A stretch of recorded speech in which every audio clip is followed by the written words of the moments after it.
नमस्कार दोस्तों, आप सभी लोगों का स्वागत है। आज की इस वीडियो में हम why power sharing is desirable ये हम पढ़ने वाले हैं। यानी हम यहाँ ये समझने की कोशिश करेंगे कि जो पावर शेयरिंग है वो क्यों डिजायरेबल है। ये एग्जाम में क्वेश्चन भी पूछा जाता है। यहाँ पे क्वेश्चन ये पूछा जा सकता है कि जो सत्ता है, जो पावर है, उसको हमें डिवाइड क्यों करना चाहिए, उसको शेयर हमें क्यों करना चाहिए, क्यों इम्पोर्टेंट है।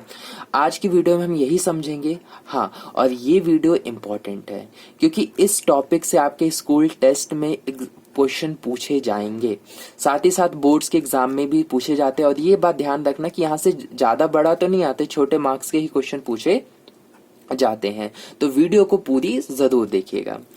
आता है पावर शेयरिंग इज गुड। कहा जाता है कि पावर शेयरिंग गुड है, यानी पावर का बंटवारा कर देना, पावर को शेयर कर देना बहुत ही अच्छा माना जाता है क्योंकि reduce the possibility of conflict between social groups. क्योंकि ये क्या कर देता है, पॉसिबिलिटी बहुत ही कम कर देता है कन्फ्लिक्ट की, यानी लड़ाई जो झगड़े होते हैं अलग अलग सोशल ग्रुप्स के अंदर, उनकी जो प्रॉब्लम है, उनको कन्फ्लिक्ट है ना, उनको कम कर देता है।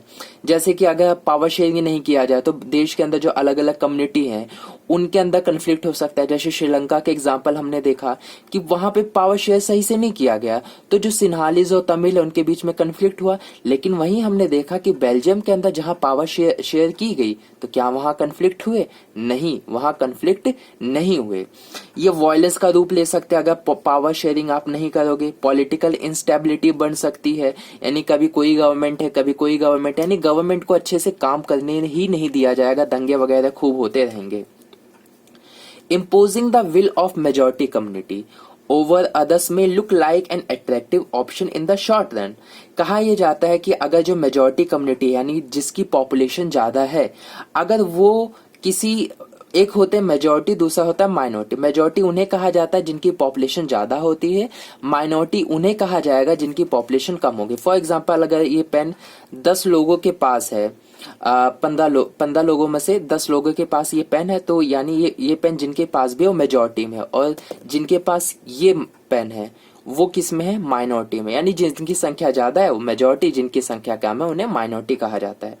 तो मेजॉरिटी वाले कम्युनिटी अक्सर क्या करते हैं, अपना डोमिनेंस क्रिएट करने के लिए अपनी चीजों को मनवा देते हैं माइनॉरिटी वालों से, कहते हैं कि यही सही है और यही आप भी मानो। तो वो लोग बेचारे, उनकी संख्या कम रहती है, उनकी पॉपुलेशन कम रहती है, तो लोग मान भी जाते हैं। यही कह रहा है कि अट्रैक्टिव लग सकता है, कि कुछ समय के लिए लगता है कि चलो ठीक है कर लेना चाहिए, but in the long run it undermines the unity of the nation. लेकिन लंबे समय के लिए बहुत ही प्रॉब्लम क्रिएट कर सकता है, क्योंकि हो सकता है कि जो मेजॉरिटी वाला पर्सन है वो बार बार माइनॉरिटी के राइट्स को छीन ले और उस पे अपना बार बार डोमिनेंस क्रिएट करता रहे और उसको धीरे धीरे करके उसको गुलाम बना ले। ऐसा भी पूरा हो सकता है, यानी उसको राइट ना दिया जाए, वो उसका होना ना होना कोई मतलब ही नहीं बनता, ऐसा भी क्रिएशन हो सकता है। It रून्स both majority and minority. और अगर ऐसा होता है लॉन्ग टर्म के अंदर तो प्रॉब्लम ये होगी कि जो मेजॉरिटी और माइनॉरिटी के लोग हैं दोनों को ही इसका खामियाजा भुगतना पड़ेगा, यानी दोनों ही लोग इस प्रॉब्लम को सफर करेंगे। पॉलिटिकल इंस्टेबिलिटी, वायलेंस, ऐसा नहीं होगा कि एक ही पर्सन करेगा, दूसरा भी पर्सन को सफर करना पड़ेगा। दूसरा पॉइंट आता है power sharing is the spirit of democracy. ये कहा जाता है कि जो पावर शेयरिंग है वो आत्मा है डेमोक्रेसी की, इसे स्पिरिट बताया जाता है पावर शेयरिंग को। Our democratic rules involve sharing power with those affected by its exercise and who have to live with effects। दरअसल अगर पावर शेयरिंग करते हैं तो दूसरी चीज इसमें एक चीज ये भी होता है कि अगर आप पावर शेयरिंग करते हो तो इसके अंदर दो टाइप के लोग होते हैं। या तो एक वो लोग होते हैं जिनके ऊपर इफेक्ट होता है, ठीक है, अगर आपके ऊपर कोई भी चीज मतलब रूल वगैरह बनाए जा रहे हैं तो इसका पूरा साफ साफ ये होगा कि आपके ऊपर इफेक्ट किया जाएगा और उसी इफेक्ट में आपको फिर जीना भी पड़ेगा। तो इस वजह से कहा जाता है कि पावर शेयरिंग करना जरूरी है, क्योंकि अगर आप एक ही पर्सन जो है बार बार वो अपने लिए काम करता रहे तो दूसरे वाले लोगों के लिए परेशानी हो सकती है ना, क्योंकि ये इफेक्ट जैसा बनाएगा ऐसे जो दूसरे कम्युनिटी वाले लोग उनको भी इसके इफेक्ट में रहना पड़ेगा, चाहे उनके लिए अच्छा हो या फिर बुरा। People have right to be consulted on how they are govern. People को कंसल्ट किया जाना चाहिए कि वो कैसे गवर्न हो गए, यानी पीपल के पास ये राइट होना चाहिए कि उनके गवर्नेंस कैसे चलेगी, उनके पास ये अधिकार होना चाहिए कि उनका जो देश है वो कैसे रन होगा। A legitimate government is one where citizen through participation acquire stake in the system. और एक अच्छी गवर्नमेंट उसे ही कहा जाता है जिसके अंदर जो सिटीजन्स हैं, यानी उस देश के जो नागरिक हैं, वो अगर पार्टिसिपेट करें और गवर्नमेंट में अपना हिस्सा लें तो ही उसे अच्छा कहा जाता है।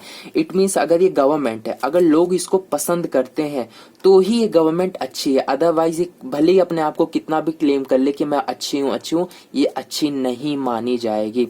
तो अच्छी गवर्नमेंट वो होती है, एक लेजिटिमेट गवर्नमेंट वो होती है जहां पर जो सिटीजन्स हैं वो पार्टिसिपेट करते हैं, इलेक्शंस के अंदर पार्टिसिपेट करते हैं, गवर्नमेंट को क्रिटिसाइज करते हैं, गवर्नमेंट को अप्लॉज करते हैं, इस तरीके की चीजें होती हैं। देखो यहाँ पे मैंने आपको 2 पॉइंट बताया। पहले शुरुआत में तो मैंने फर्स्ट पॉइंट बताया और अभी मैंने दूसरा पॉइंट बताया। जो फर्स्ट पॉइंट है उसे प्रूडेंटल रीजंस भी कहा जाता है और दूसरा जो पॉइंट बताया मैंने उसे मोरल रीजंस भी कहा जाता है। एग्जाम में ऐसा भी पूछ ले कि मोरल रीजंस पावर शेयरिंग के अंदर क्यों जरूरी है तो आपको पूरा लिख देना पड़ेगा। प्रूडेंटल रीजंस क्या होता है तो आपको फर्स्ट वाला पॉइंट लिख देना पड़ेगा।